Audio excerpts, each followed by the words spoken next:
welcome to another episode of the Geek Coast channel. I'm your host, the Wizard and Demigod David, and I hope you're all doing fantastic wherever you are in this universe. And before we start this episode, I want to say to you mortals living on the bright blue planet of the universe, or the galaxy, wherever it is, on Earth, happy Thanksgiving, and I hope you're all having a great time eating some awesome food and spending time with your family, and it's a, time of giving, so give out a lot of love. So, happy Thanksgiving. Hope it's all great. And let's start this episode. This is going to be a episode review of Star Wars Andor. And before we start the review, I will let you guys know that this will be a spoiler review. So, I will be talking some spoiler stuff. And yes, I know it's been a day after the season ended. But, it's not my fault that you can't watch it on time. Jeez, God, guys. Get your stuff together. Anyways, if you haven't seen Andor yet, pause this video, watch Andor, come back, and listen to my review, and maybe we'll talk about it in the comments section. Who knows? Well, I hope you guys can comment on my video. Anyways, so this is your last warning on spoilers, and here we go. So Star Wars Andor. I will say this is probably one of the most well-written, beautifully amazing shows. Absolutely awesome. I did not think anyone, at least in the Star Wars series, that could top the Obi-Wan Kenobi show on terms of writing. But here comes Andor, knocked that off the high ground. Now Andor has the high ground. But it was literally the most beautiful, well-written Star Wars series. I enjoyed it. I loved it a lot. And I would recommend this to anyone that is a fan of Star Wars. Like, it was beautifully well written. I had very few little gripes or grievances on the show. The acting was amazing. The writing was absolutely beautiful. The screenplay, the sets, the designs, the special effects, all were awesome and great and amazing. And like I said, there was very little grievances and gripes I had for it, and which might as well just start with those, and then we can talk how great the show is. But my main thing is, I don't think Andor should have been called Andor. Kind of like the same reason the Book of Boba Fett shouldn't be called the Book of Boba Fett. It should be called the Book of Bounty Hunters, or the Story of Bounty Hunters, or something like that. And I feel like Andor should have been called The Rise of the Rebellion, Spark of the Rebellion, or The Beginnings of the Rebellion, because Andor wasn't technically the main character, even though he was, but still. And and another grievance I had with it, which was a long, dragged out series, but also because, my first watching it was, I thought they were going to suffer the same fate as The Rings of Power did, where, you got these multiple different storylines that eventually will come together, and you don't have enough time to do it. Even though, I think it's 12 episodes, I think, and each episode was about an hour long, I think. But no, they actually did a awesome job on it. They did 3 to 4 episode story arcs. Or story arcs that were 3 to 4 episodes long. So I thought that was a pretty cool idea that they did that. And when the series came out, they did the first 3, which was, Andor had to get something on a different world, and then found out he's being recruited for a bank heist, and that was actually kind of cool and stuff like that, which started this trickle down effect of consequences of of what Andor did and stuff. So the next one was the bank heist episode, which that was a cool. I like the little plots, the twist, the distrust, and everything else about it. So it was pretty awesome. It was pretty cool. Then after that, Andor gets caught, and now he's in prison. But they don't know that he was Andor. He forged a new identity, or a fake identity, or something like that. And also, behind all that, you have these other story arcs, especially with the main rebel guy who's trying to unite all the different rebel cells into a fighting force. So it was actually kind of cool, seeing him doing what he can to unite all these different rebel factions, even though most of them do not want to do it for one reason or another. I think when we saw Saw Gerrera, which is awesome seeing him, awesome character. And his partisans, he didn't want to ally with one rebel group because they were separatists during the Clone Wars. So that was very interesting and stuff. And then also the Mon Mothma story arc, it was also cool. Just her trying to funnel the main rebel guy on doing what he can to start this, rebel alliance.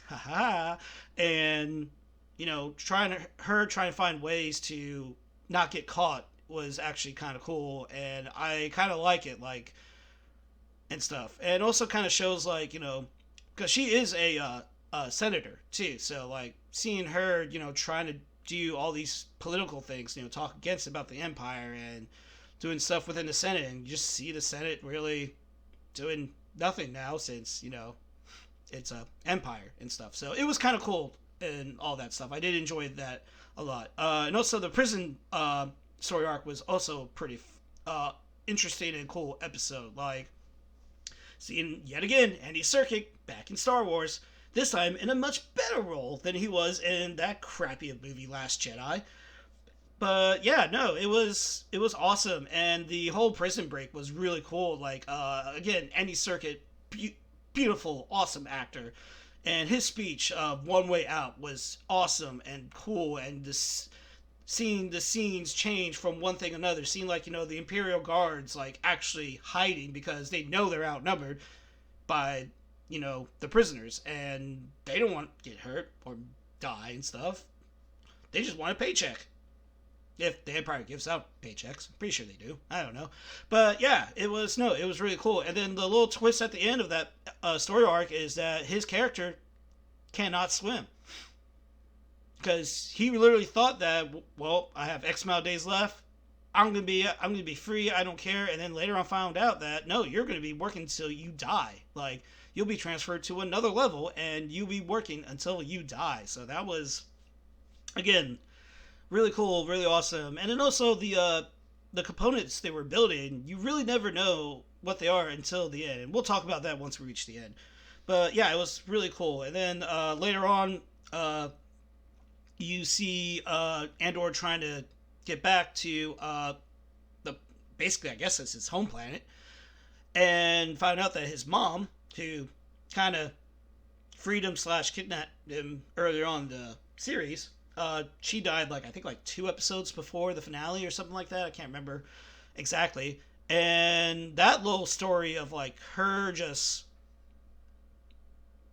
getting the people to rise up and stuff. Oh, and before I forget, the ISB story arc is also really cool.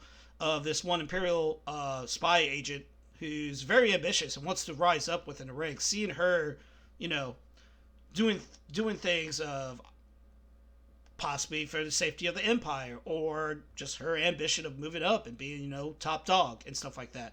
So it was really cool. And then also the corporate security officer from the first story arcs, just seeing him pop up every once in a while and seeing how ambitious he is, because Andor screwed up his career and now he's just trying to get back on track of that career and feel like he can do also a better job than that officer, or they can just join together. So it was actually kind of cool. And like I said, the Andor's mom death story arc was, again, what a way to end a series. What a way to end a series. Just the tension building up of the townsfolk coming together for the funeral march or walk, and then the Imperial garrison, tense and don't know what's going to happen, them getting ready, and then her doing that speech as a hologram from her droid, which, again, another beautiful written speech. And also seeing the Imperial officer trying to cover it up and him panicking, and then chaos happens, there's fighting, and the townsfolk are rising up, and the Imperial officer just, he's panicking, he doesn't know what's going on or what to do, and he just ordered his men to open fire, and you just see this tremendous chaos happen. And it was absolutely amazing. Also, fun fact too, the guy that does the little hammer thing throughout the series, seeing him Spartan kick a stormtrooper off his tower, that was awesome. I was like, hey, Spartan kick. But yeah, seriously, that was really good. The series ended amazing. And then also we do later on find out what the component was, in which apparently it was the dish to the giant Death Star laser cannon thing that kills everything. So which that was kind of a cool scene. Kind of like, oh wow, all right, and stuff. But yeah, guys, shorter episode than last time, which, last episode was fitting like multiple TV shows and movies into one, so it was a bit tiring. But hey, I'm glad this one was small, and also I'm gonna try to get back doing more of these. I do believe I did miss a couple, so I may do like shorter episodes just to catch up on like at least one or two shows. I think maybe just one, not 100% sure. But yeah, I'm gonna try to make time and make effort to do these things, and maybe make a Facebook page, Instagram page, not Twitter since the Empire now has taken over Twitter. But yeah, I don't know. We'll see. Maybe I'll do a hashtag. Who knows? There are infinite possibilities. Hopefully, in the land of the internet. Possibly. Anyways, guys, I hope you enjoyed it. Leave a like, leave a comment. It helps the channel out, helps, spread it out with the YouTube algorithm. And if you enjoy it a lot, give it a share. Share it on whatever social media platform you use. Facebook, Instagram, Twitter. I don't know. Just give it a share and tell your mom, tell your dad, your brothers, your sisters, your cousins, your step family, your dog, your cat, your fish. Fish watch YouTube? They probably do.